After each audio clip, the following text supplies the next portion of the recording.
G'day guys, welcome back to Beyond. Today we'll be looking at a guy called Mark Devlin. Now he was a DJ in the UK before sort of opening his mind and looking at alternative theories, I want to call it that. And he is interviewing in this podcast a man called David Icke, who, if you're not aware, in the 90s, early 90s, he was a sports reporter for the BBC. And then he sort of again found the light, if you will, or his mind exploded, as he would coin in this interview.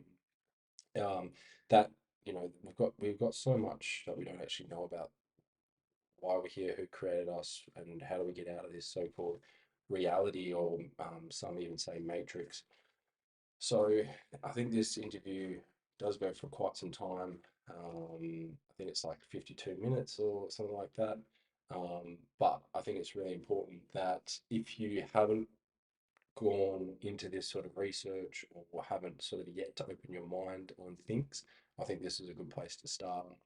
Both gentlemen are quite, how do I say, quite even headed, very level-headed, I should say, and are very matter of fact in the way they approach things and theorize and actually, construct their arguments for and against things. But yeah, a little bit about me before we get stuck into it. Just recently, I've had a really bad cold, and we are in, I think, what is it now, 30th of November as I'm recording this, 2025. And I just woke up a couple of mornings ago. It would have been 3 mornings ago, 3 days ago, I think, or three or four. And I just had this real clear, I don't know if it was my own thinking or it was just something from outside, but it was literally like Israel rules the world. And yeah, and then I got sick. So I don't know what's going on. Again, I'm only sort of talking to you guys as what I've sort of been experiencing and what I've been trying to come to terms with. But the West is, as these guys will talk to you about in the video, under great threat.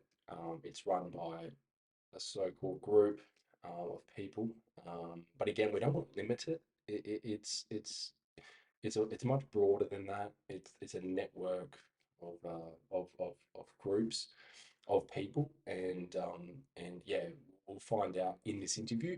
But I just wanted to give you a bit of a backstory, and we'll jump straight into the video. Let's go for it.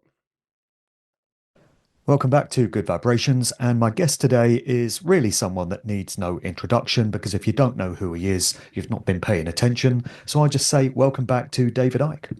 Thank you, Mark.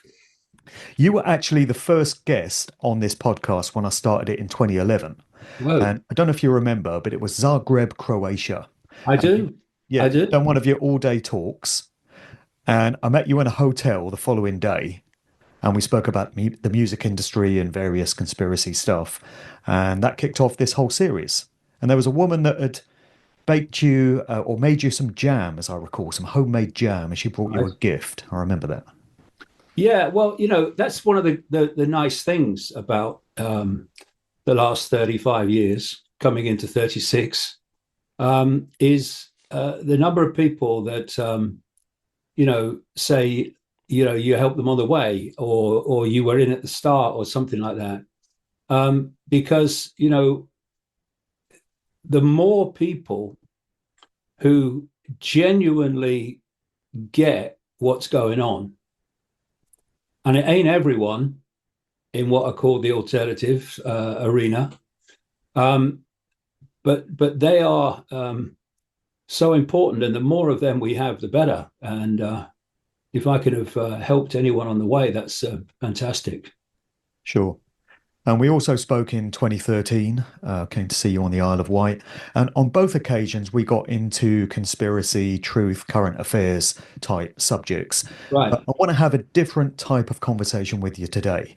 We've discussed the nature of this realm and how it's akin to a sort of virtual reality computer game. Yeah.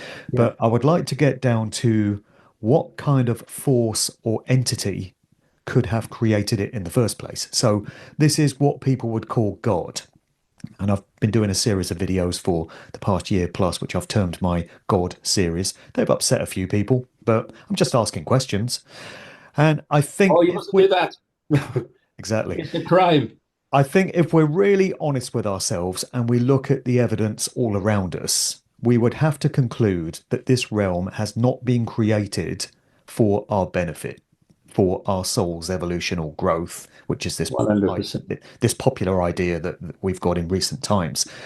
I think that the evidence suggests the opposite, that whatever force or entity created this place is malevolent, not benevolent.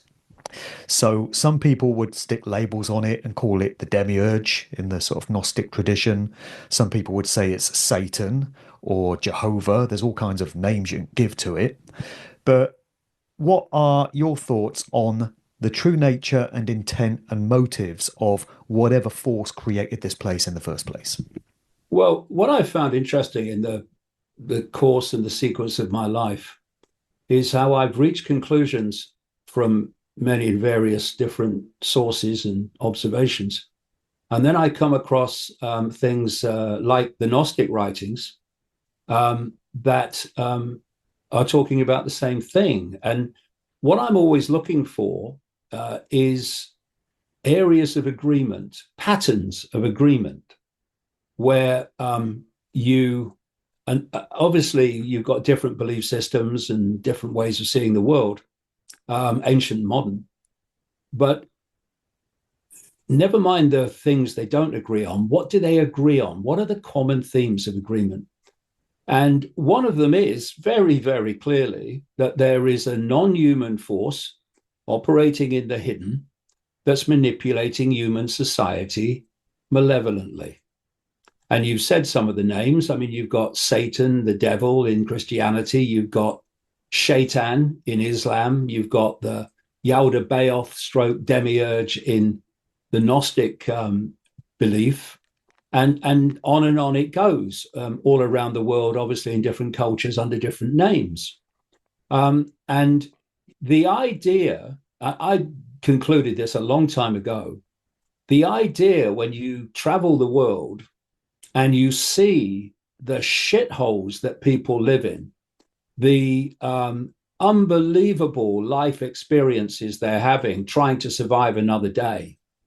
It's all right living in bloody Mayfair or Manhattan, but most of the people of the world, most of the 8 billion, are trying to survive another day.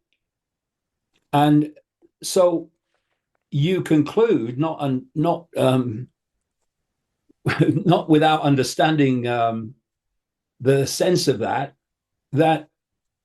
it wasn't created by a loving God. And I've looked for, well, since I was a kid, really, when I was at school and you were reading passages from the Old Testament, I thought, well, this don't sound like a bloody loving God to me. It's a bloodthirsty tyrant. And when you look at the Gnostic writings that were found in an earthen jar in Nag Hammadi, about 75, 80 miles north of Luxor in Egypt in 1945, which are estimated to go back to maybe 400, that kind of time, then it's called the Nag Hammadi Library now. Then you see that they believe the same.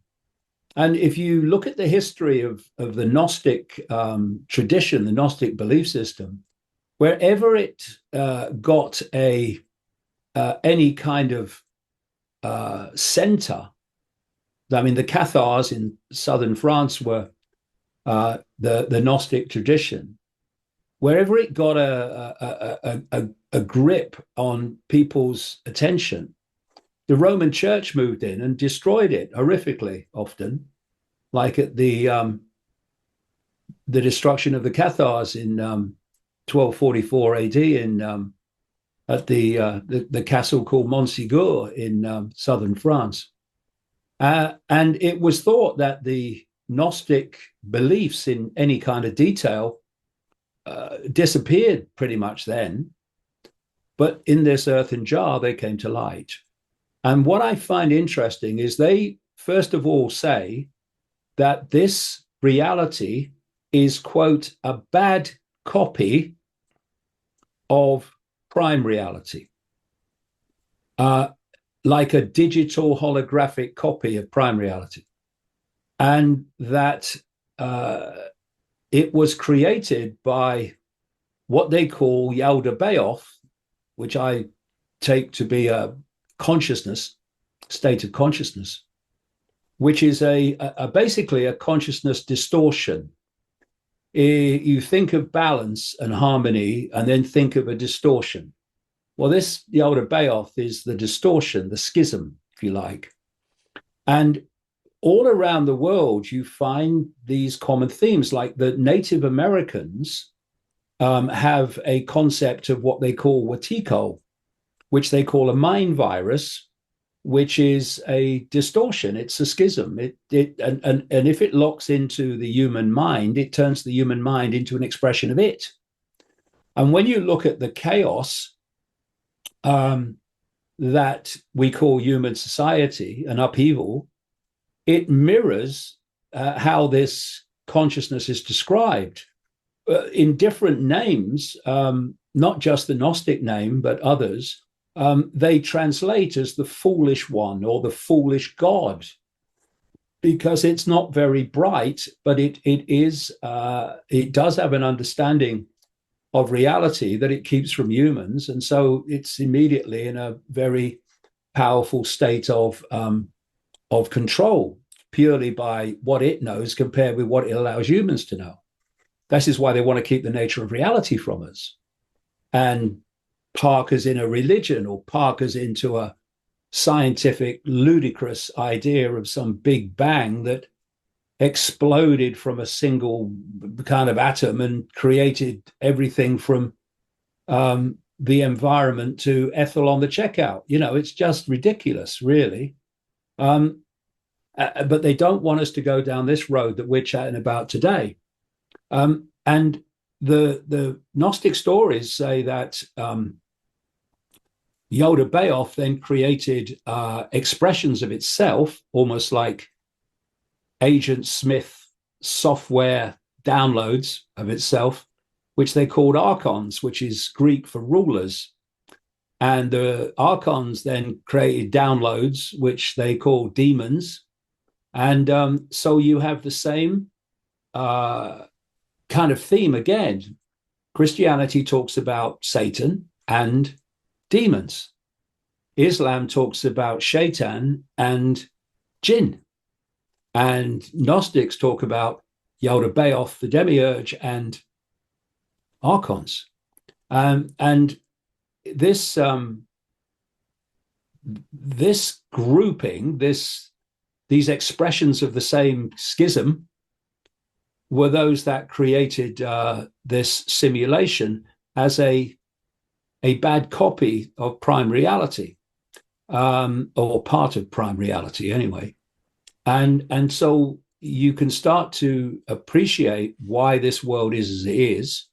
And this global cult, as I call it, this global network of secret societies, they represent the interests of this Yaldabaoth stroke archons within human society. They play out its agenda of control, of division, of generating the loosh, which is what we're here to bloody do. And from this perspective, the world looks completely different to the one that we think we do. Because if they can, you talk about God. For me, if you want to use that term, it's not one I use, but beyond this simulation, this simulated prison, frequency prison, because just very quickly, we are generating these frequencies from our emotional and mental states. And the totality of that is what we call perception.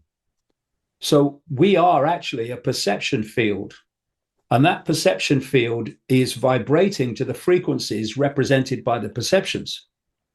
And the idea is that humanity is kept in a perceptual state through fake, false identities and perceptions of the world and reality, that they never reach a point where they're vibrating so quickly that they can get out of the trap of the matrix, which is a frequency construct. And so, in terms of God, what you do, and this is controversial. I don't know where you've been going with this, but we'll see if you sync with this. But for a very long time, and indeed, I find later the Gnostics believe this too, that the Old Testament God, Yahweh, Jehovah, is actually Yoda Baoth. It's actually this consciousness. That explains the demand for horrors and slaughter.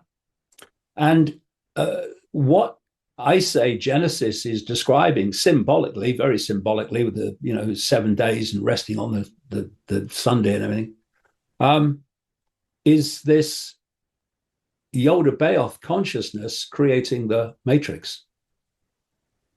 And so if you can persuade people that Yoda Baoth or Satan, whatever word you want to use, is God, then you are in a position, and I say this is what religions are doing, where you are thinking, believing that you are opposing Satan, the bad one, while you're worshipping Satan under another guise and another face. And the real, what I call the infinite, is beyond the matrix. It's beyond the simulation. But the religions are worshipping a fake God, exactly as the Gnostics said. And I don't believe, agree with everything the Gnostics said, but I'm picking out things of, areas of agreement. And the religion I've described since the 1990s as the greatest form of mind control ever invented. Because what it does, it circles the wagons around your perceptual state. And because the Bible, and I could say this about all the others, the Quran, all of them, because the Bible is said to be the word of God, God can't be wrong. And if God can't be wrong, that means you don't just take the good stuff in the Bible, and there are some really good passages and lines in it, the New Testament particularly, which are very symbolic rather than literal. But you have to not just take the good stuff and leave the rest. You have to somehow encompass it all. You have to encompass all the contradictions and all the situations where you're supposed to be looking at a loving God that's calling for slaughter and mayhem and horror. And once you are looking at trying to square that circle, immediately you become confused. And this is why, Mark, that religion is based on faith. You must have faith. Don't ask for evidence. God doesn't want us to know that. You must have faith. And what the Gnostics were saying is that, and I agree with this. I mean, it's where I was at before I ever came across their stuff, is that the way out of here is knowledge. It's not faith, knowledge. It's knowledge of who you really are and knowledge of the situation you're in. And without that knowledge, you focus your attention, even if you are aware that there is a conspiracy, on Donald Trump. And all this stuff that is the real answer, you ignore or even condemn as the devil. Yep, pretty much in alignment with all of that. Yeah, that's really interesting what he said there about knowledge is power and knowledge in who you are to, pardon me, overcome what is actually happening in this world. Because for me, as I started this video, as I mentioned earlier, I've just been having these visions, these ideologies come to my mind, and these statements. I don't even know if they're my own voice in my own head or another voice in my head, basically saying, well, Israel runs the world. I think there's got to be more to the Old Testament and the New Testament. I haven't even read those Bibles yet, but I think I need to understand on a deeper level on what David's trying to articulate here. But um, as a foundation, he's basically just saying, well, knowledge is power. So do your research, work it out from your own understanding, because they don't want you to ask questions about God. They want you to have faith. They want you to have blind faith that everything that is written in the Bible or everything that they say in sort of like a sermon is matter of fact and is how it is, you know. So yeah, for me, that's why I started this channel, because I know that in order for me to have a fulfilling life, I need to find out. And it's not because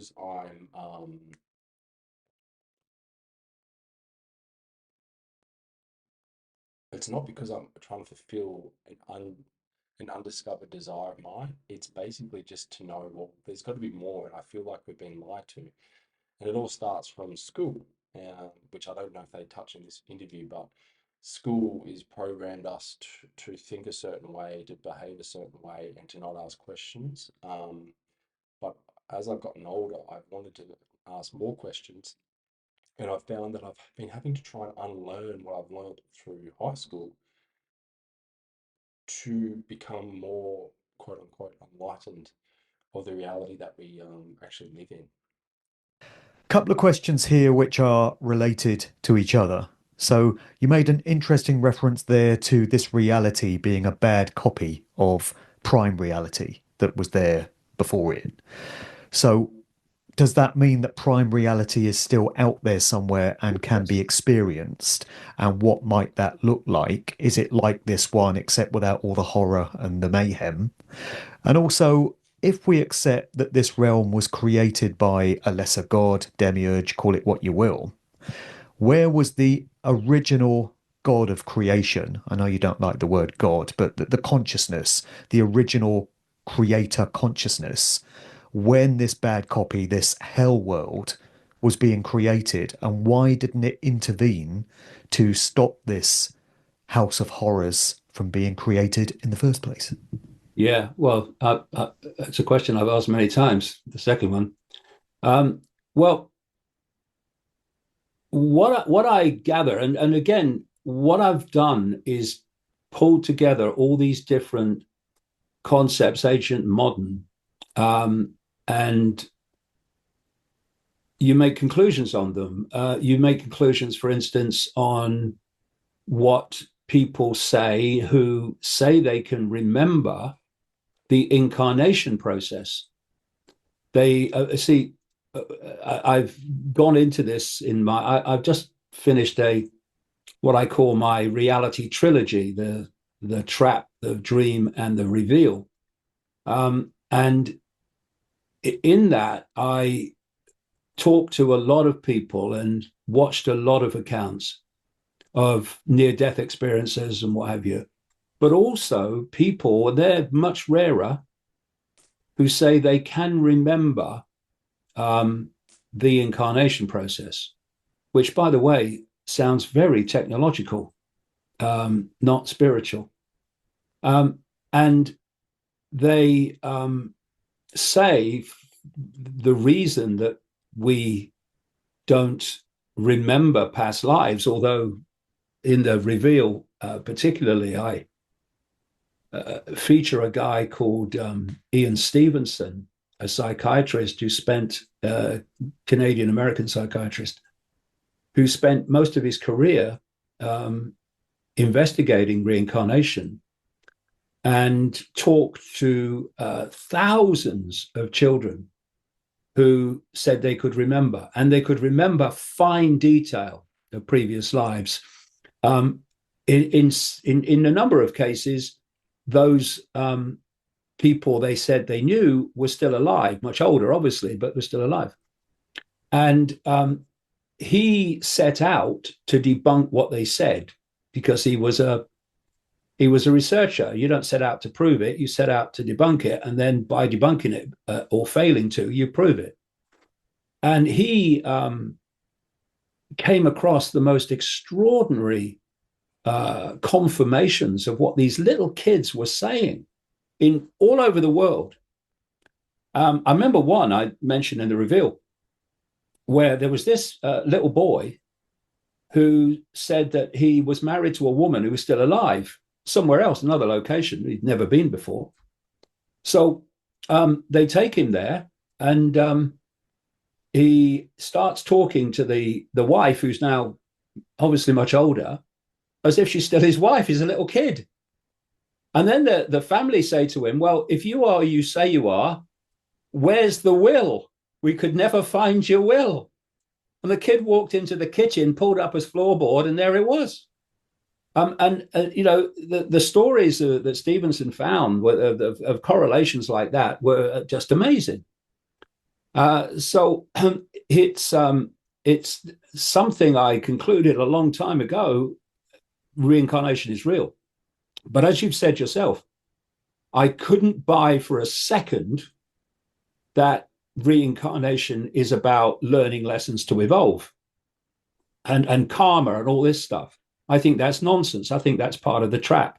It's a horrifying prospect for me, reincarnation. Yeah. It's a horrific idea. Well, it's that, you see,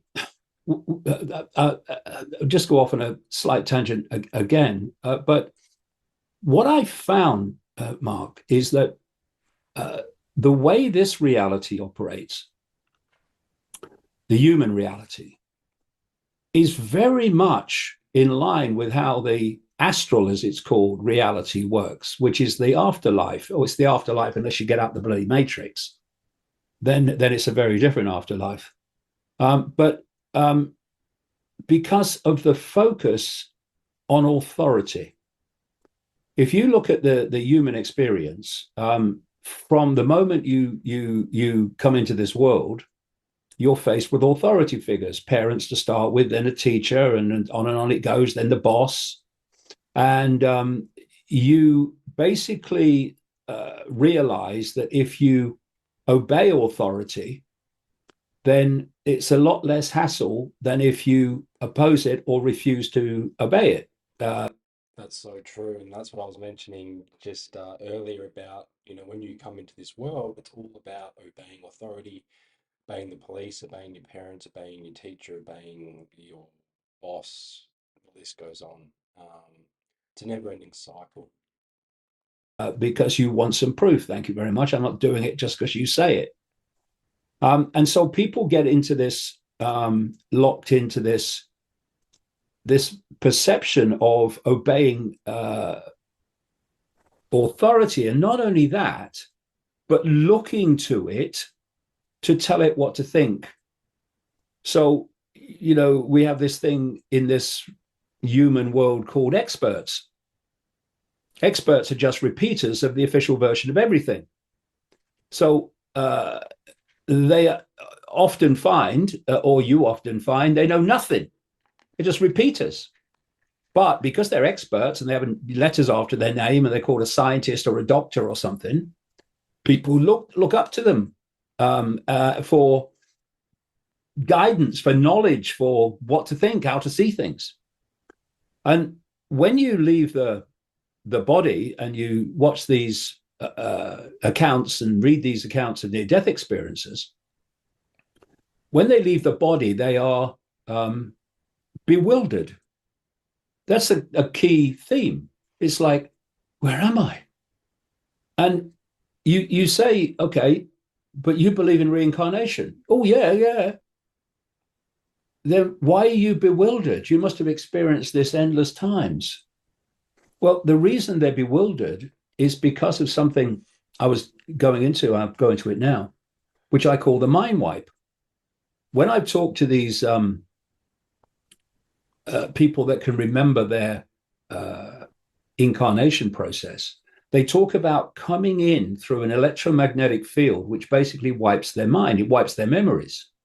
Now, for some, it doesn't wipe them completely. So you have these kids that are few in numbers compared with 8 billion people. and they fade from about 7 to 10. The memories seem to fade, according to Stevenson anyway. But basically, most people don't remember because they have this mind wipe. And this mind wipe continues when they leave the body. That's why they're bewildered, because to them, they're experiencing it for the first time.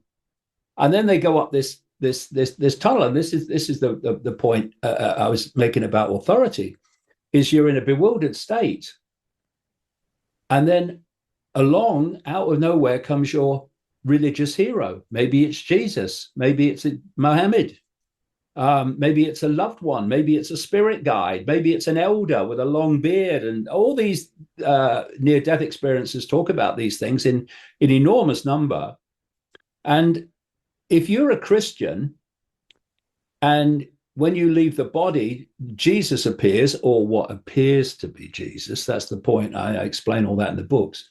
Then you're going to follow what he says. And it's the same with all these other people. It's a loved one. You're looking for some solace because you're bewildered. So you do what they say, and you go up the tunnel, and you go into what the Buddhists call the wheel of samsara, and eventually you come back here and have another go in another circumstance. But what these people that remember their incarnation process say is that they cannot express enough or stress enough just how unbelievably dense the energy of the human world is. Because what is matter? It's not solid. Matter is energy condensed to a very low vibration. And because of the density, it's like energetic treacle that we're living in. It generates the circumstances and the perceptual states that produce the loosh. And so they talk about this density. They emphasize that, how dense it is. And others describe how they remember coming in through a electromagnetic field that basically was designed to wipe your memory. And in their case, it didn't work as well as it should have done or was meant to. But they also talk about what they call an electromagnetic field construct, the matrix, which is overlaying another reality, prime reality. And for me, some people maybe in a dream state, maybe some that do get out of here in a near-death experience, they talk about this other, if you like, earth that is in a much higher vibration. Therefore, everything's different in terms of the way life's lived and what have you. But it is, you would recognize it. If you experience this, you'd recognize that. And it seems to me, putting this all together, that this matrix, this simulation, is a digital, basically electromagnetic copy of that prime reality, but in a much less advanced way, and it's in a much denser energetic state, and therefore, in terms of the way life plays out here compared with there, it's very, very different. And as I've said in the books, when the copy, as the Gnostics called it, was made, it was a copy of prime reality. Okay. Basically, you could symbolize that as downloading a website off the internet. Now you've got a copy of the website, but the original website still exists in its form that it was before. And now you've got the copy, you can start changing it in this case, downgrading it to fit your agenda of human control and loose production. And so you could see how, if you like, consciousness could be tricked into coming into this reality originally, and then the door closes, and you are stuck in the wheel of samsara. And you know, there's some who suggest that there was a period where consciousness could come into this fake reality and leave, come and leave, come and leave, which made everything, you know, people confident, talk about people, confident that, you know, come in, go out, come in, go out. And then eventually the door was locked and they couldn't get out. And it was a frequency door. It's interesting that there's a concept, an esoteric concept that goes way back called the ring pass knot. And the ring pass knot is said to be a point where you cannot go through it unless you are in a certain state of awareness. In other words, frequency. And if you are still attached to the physical world, or you're attached to all the illusions of the physical world, then your frequency will not be at a point where you can get through the ring pass knot. And this plays very well with the Buddhist concept of being on the reincarnation wheel of samsara until you reach a state of enlightenment where you can leave the wheel. And that's the ring pass knot, in another way of saying it. But this is the point. What you see again and again in these near-death experience accounts is that when they end up in the astral dimension, which interpenetrates this one, they meet these. They have this life review. This is a constant theme with all these, virtually all these near-death experiences. And of course, there's millions of them now. Where you have a life review and these elders look at your life and what have you, and they keep saying, oh, the elders don't judge you. No, they don't judge you. They tell you to judge your bloody self. And they tell you, oh, you couldn't have done, you didn't do this very well. And, oh, how do you think that made so-and-so feel? All this is repeated over and over in these near-death experiences. And so, oh, yeah, well, so what you have to do is you have to go back in and work out your karma and learn lessons. This is the scam. This is why you have this this awe of authority in the human world, and you have this awe of authority in the astral world. And it starts from school. It starts from scared of making a mistake in a test, getting an F. Like, it's all fear-based, and that's why David is articulating perfectly how, you know, the electromagnetic field, the EMF, is so dense here on Earth, and it's so heavy. It's so heavy, because it is also fear-driven, and yeah, that's a fantastic point that he's just mentioning there, because you know it's ingrained in religion. Sorry, it's ingrained in school, and then it's ingrained in religion, and then when they come together, it's just fused, and then that's why people just go about their days and lives, not really questioning anything. You know, they obey authority. They're fear driven, so they don't come out of line. They don't think alternative theories or anything like that. It's very much just black and white, yin and yang, yin and yang. World, the so-called afterlife world. It's the same basic theme, just takes a different expression. And so people come in, consciousness, what you call souls, come in believing that they're learning lessons when, you know, when they agree, and then they come in, and what happens? They're coming into a place of enormous density, with enormous challenges and situations that they face, and they're not always going to be nice. Just the way it is. So then they go, the body ceases to function. They go back up the tunnel, and the elders say, "Oh yeah, well, you learned this lesson, but oh look, there's another lesson you need to learn." And so it goes on and on and on. It's extraordinary, and it's a perceptual trap. That's what the Matrix is in all its levels. It's a perceptual trap.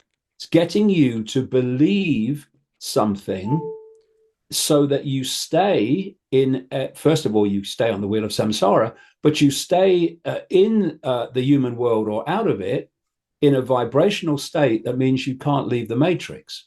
And this is why understanding, and this is why these conversations like this, Mark, are so important, is that if you can understand this while you're in the human realm, if you can grasp what the game is, then you can react very differently when you leave the body and not fall for the bullshit. And you can Well, get out of here. I mean, this, the Buddhists say that the biggest chance you've got of getting out is immediately after you pass.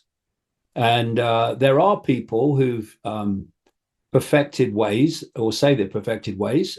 People have to make their own mind up of how to release yourself from the matrix when the body expires. But of course, if you think of how so many people die, the suffering they go through, the emotional trauma they go through when they die, how they don't want to leave loved ones, they don't want to leave children, they don't want to leave grandchildren, etc. They're not going to be a high vibrational state when they leave the body, are they? And that's the idea. That's the idea. Death and suffering is part of the game. It's part of the manipulation. yeah. Well, that's got to be the biggest question of all. And we're on about an hour now, but if you've got a few more minutes to spare, I'd just like to ask you this. Uh, when we hear about things like enlightenment being the key to getting out of here, our minds can go to things like meditating for 12 hours a day or uh, poring over old texts, tons of old books or something to gain knowledge. Do you think simply embracing knowledge and wisdom of the type we've spoken about on this podcast today is enough to stand us in good stead in a state of consciousness to be able to transcend whatever we might encounter when we pass over into the astral? Do you think taking that knowledge with us and letting go of all attachments to this earthly realm?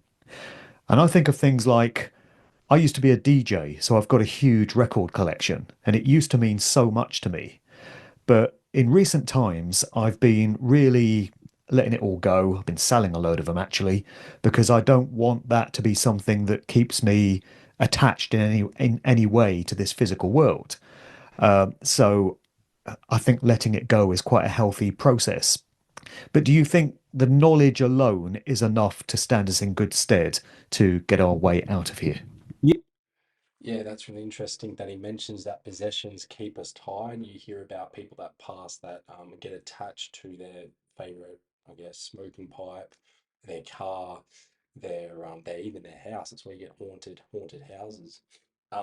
It's the heavy density of the energy. When our soul's trying to leave the body, um, linger because they don't want to lose what they once what we once had. And so it goes into that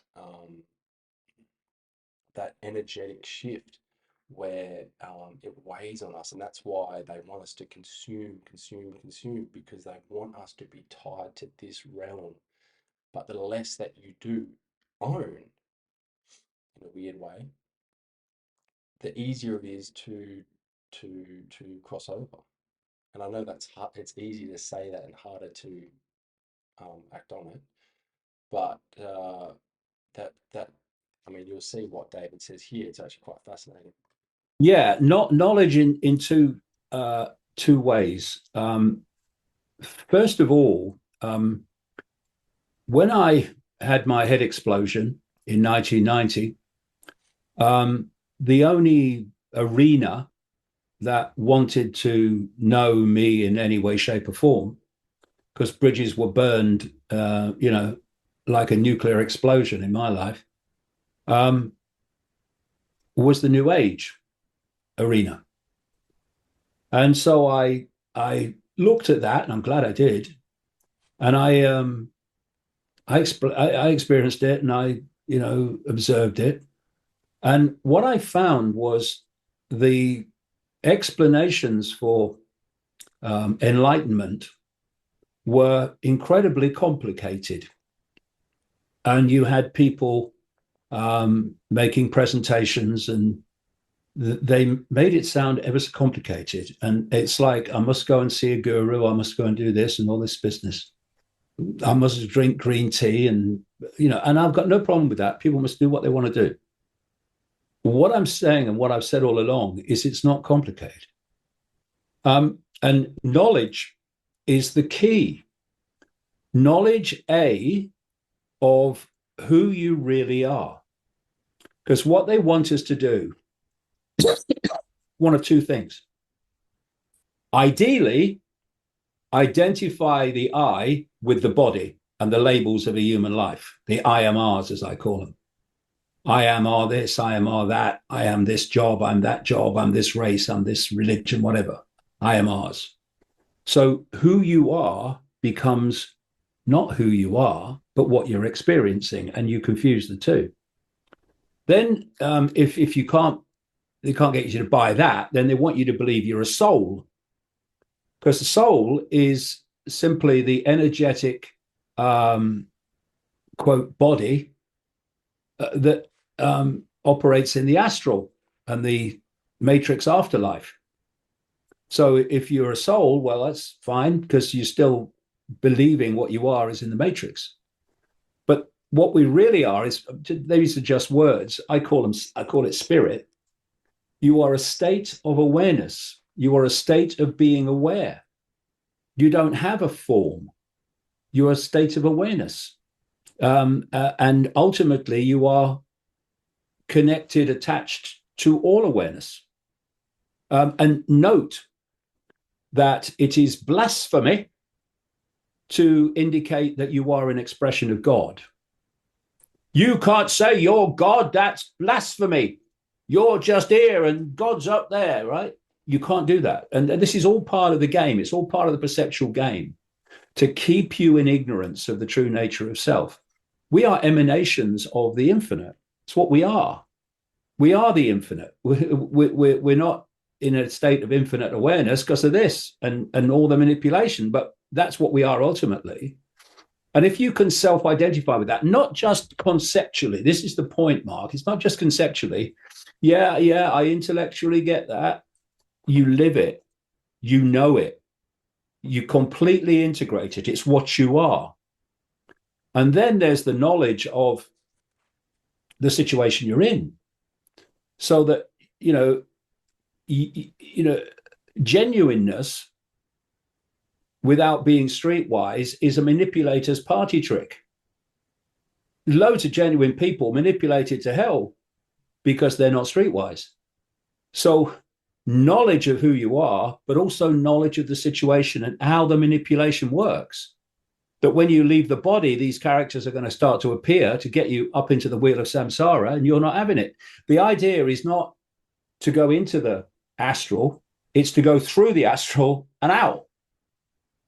Leave the astral alone, because that's the trap, that's the wheel of samsara trap. And so it is knowledge, but what the Gnostics called gnosis, knowledge, wasn't what year did Custer have his last stand? Not that kind of knowledge. It's spiritual knowledge. It's knowledge of who you are. It's knowledge and awareness of the reality you're experiencing. That's the kind of knowledge they said you need to get out of here. And I support that. I think it is.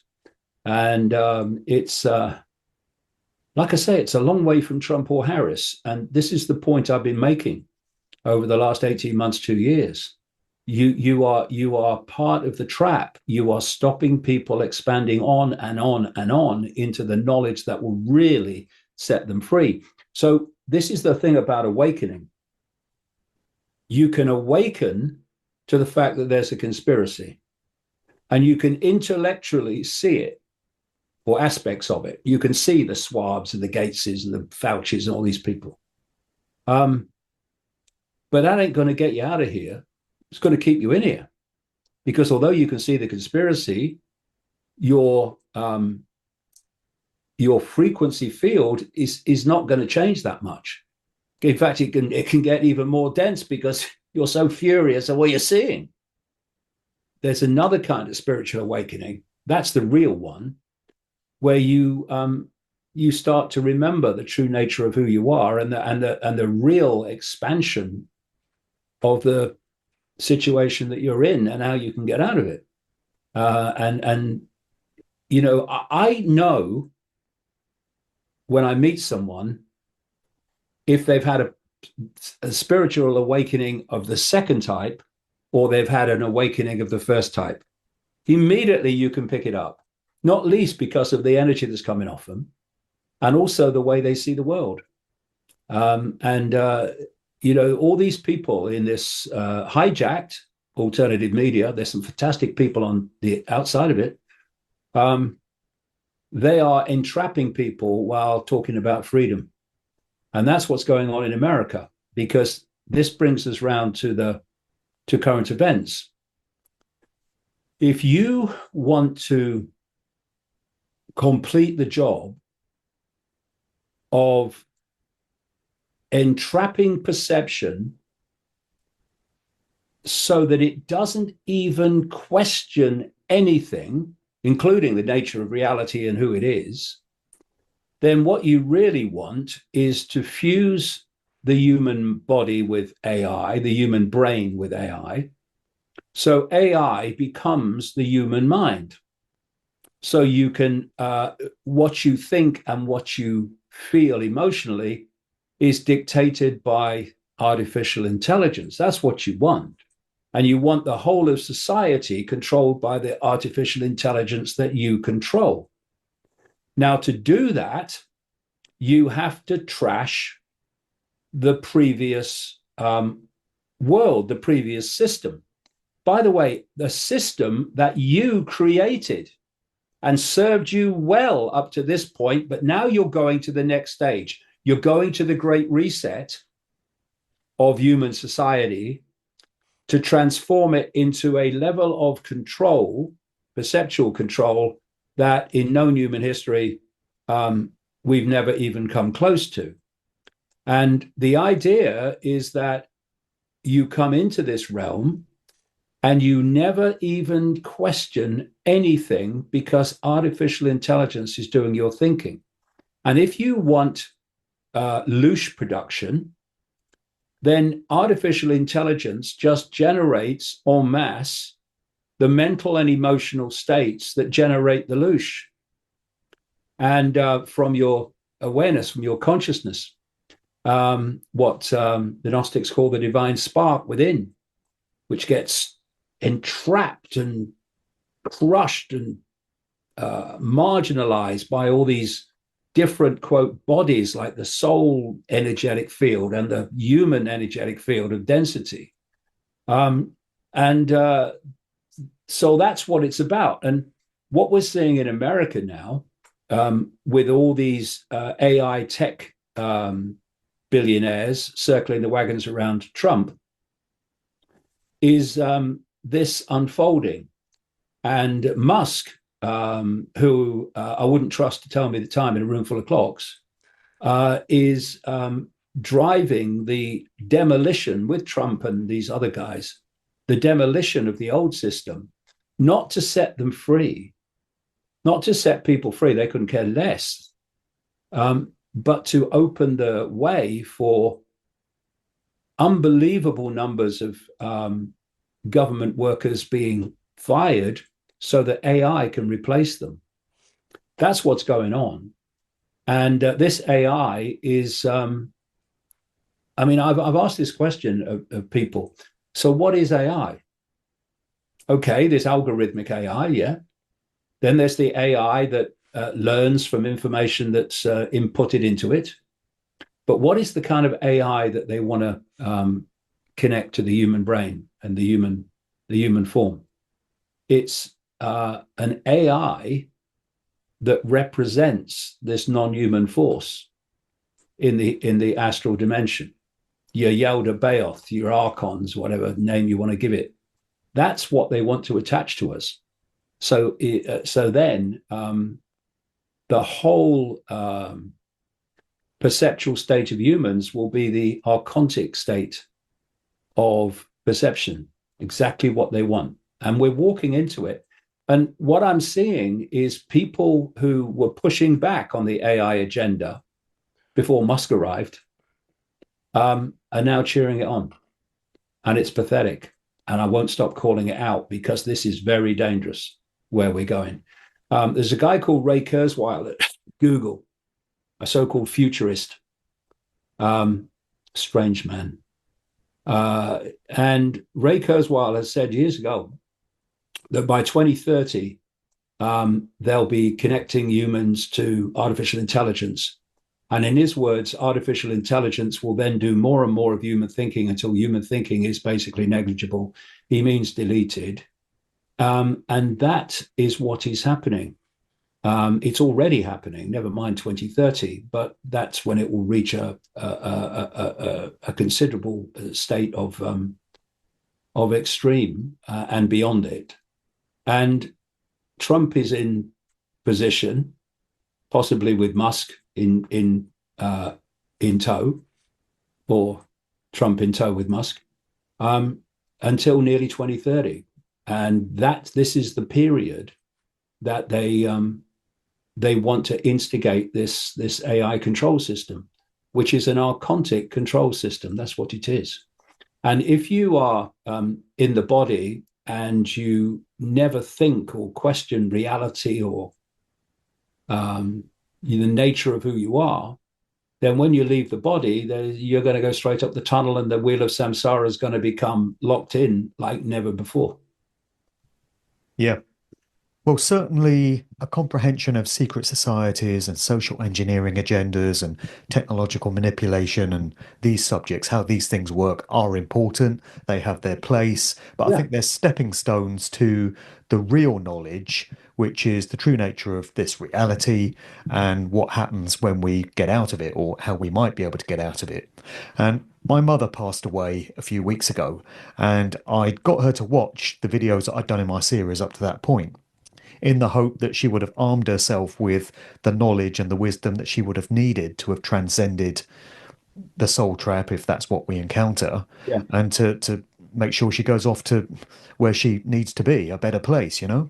So it's my hope that others will be able to take that sort of knowledge away with them from this conversation. And it's very reassuring to hear you on this path talking about this stuff because what could be more important ultimately? So you mentioned you got a new book on the way. I think you must be up to about 30 now. It's about a Yeah, book a nearly year now, 30. isn't it?